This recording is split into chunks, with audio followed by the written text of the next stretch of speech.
এই মডেল মসজিদের সামনে ঠিক আরেকটা কৃষ্ণচূড়া গাছ লাগানো হয়েছে। তো ইনশাল্লাহ এটা যদি বড় হয় অনেক সুন্দর দেওয়া যাবে বাঞ্ছারামপুর যে মডেল মসজিদ। তো সবাই আমাদের জন্য দোয়া করবেন ইনশাল্লাহ। সবুজ সহ যারা ছোট ভাই রয়েছে এই পরিশ্রমটা করেছে, আর উপজেলা যে প্রশাসক ওনাকে অসংখ্য ধন্যবাদ দিতে চাই।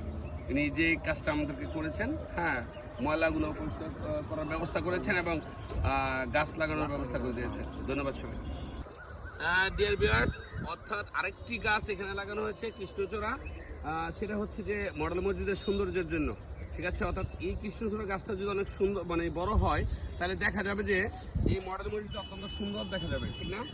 তো ছোট ভাই সবুজ রয়েছে, সাথে এই বাইরেও রয়েছে, কাজ চলছে ইনশাল্লাহ। ইনশাল্লাহ বাঞ্ছারামপুর প্রতিটা জায়গায় ইনশাল্লাহ গাছ লাগানো হবে। ধন্যবাদ। এখানে আরেকটা ফুলের চারা ইনশাল্লাহ লাগানো হচ্ছে।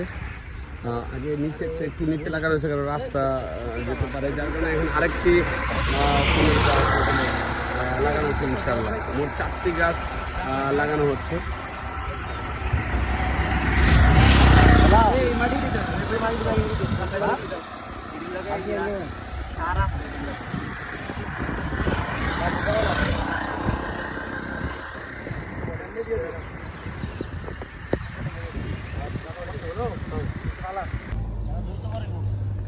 একটি কৃষ্ণচূড়া গাছ লাগানোর জন্য প্রস্তুত হচ্ছে। ছোট ভাই সবুজ এবং অন্যরা কাজ করে যাচ্ছে।